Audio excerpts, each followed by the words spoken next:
Thousands have viewed Save the Delano VOA.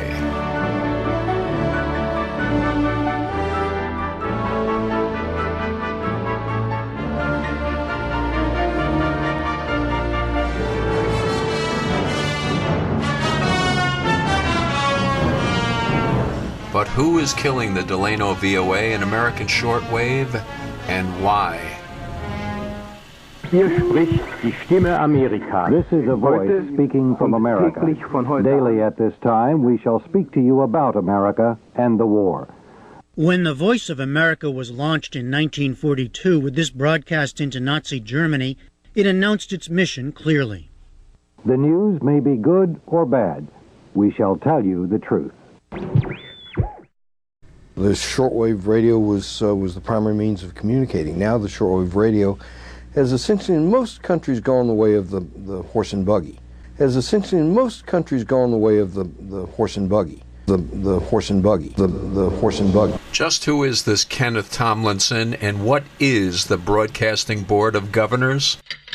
Second big story this week, if you're a lover of radio, was the explosion of interest in the saga of the Delano Voice of America.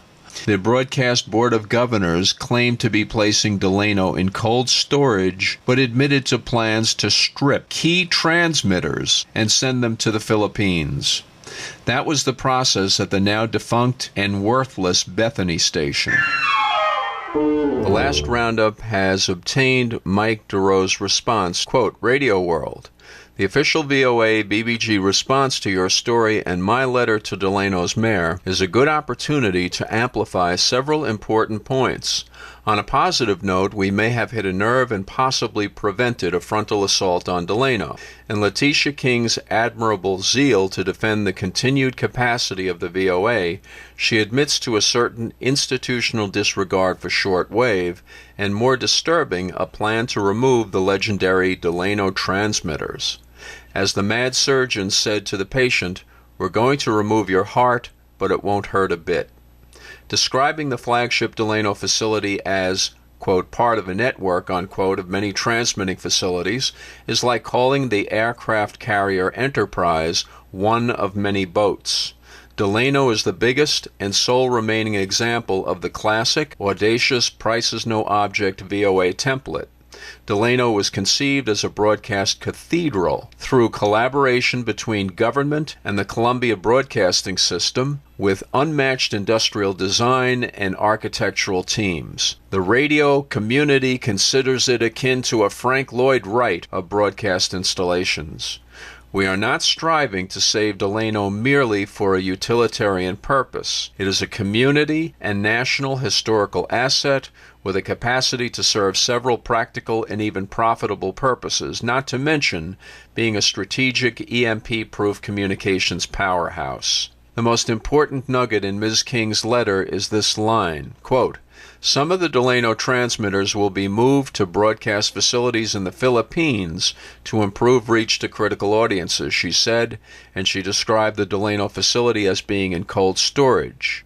Once those wonderful transmitters are cut loose, they can just as easily wind up at a scrapyard as in the Philippines. Is it rational to think that shipping those behemoths halfway around the world is more cost-effective than buying new transmitters specifically for the Philippines? We also know that once the classic transmitters are gone, there is no going back. A vintage car goes into the crusher only after the engine has been removed. This is the pattern we saw at Bethany, a death by attrition and 1,000 cuts. As with its sister facility, when neglect creeps in, the towers will suddenly be declared a public nuisance, and the ugly pattern of Bethany and Radio Liberty, literally blown up after the VOA took it over, will be repeated. The magnificent Crosley-designed Bethany, Ohio facility has already been thoughtlessly gutted, and without its towers is as tragic as an eviscerated elk carcass with its antlers brutally hacked off. The Bethany tragedy is akin to the short-sighted destruction of New York's classically designed Pennsylvania station. The loss of that magnificent landmark raised enough public outrage that her sister, Grand Central Station, was not only saved but also restored. The parallel of that triumph born of tragedy should be obvious. Landmark historical status seems the only solution to stop a slow and painful death at Delano. Thanks to Ms. King for helping us to bring this important issue into the light of a public forum. We did some investigation of the Broadcast Board of Governors and discovered that it is just another quasi-governmental agency like the Federal Reserve with little or no public accountability. Why was this organization, a function of Clinton Bush, so hostile to shortwave and English language programming, and why were they gutting our shortwave broadcast infrastructure? But such changes are coming at a big cost, according to Neil Curry, a 23-year VOA veteran and anchor for VOA News Now, the international English news broadcast, which faces elimination in the current VOA budget. Coming up in this half hour, Curry believes de-emphasizing radio is counterproductive. There's no opportunity to sit down and say, do you realize that it only costs a penny per listener per week to reach them with radio? You can't send them a postcard for that price. It's a very efficient medium. Even worse, he says, the English language is being lost in translation. There are 6.5 billion people in the world. According to the Cambridge Encyclopedia of Language, 1.6 billion of them speak English as a first, second, or third language. These are people who've gone to a lot of trouble to learn to speak it, and we don't speak to them in it. Sanford Unger, who headed VOA from 1999 to 2001, agrees.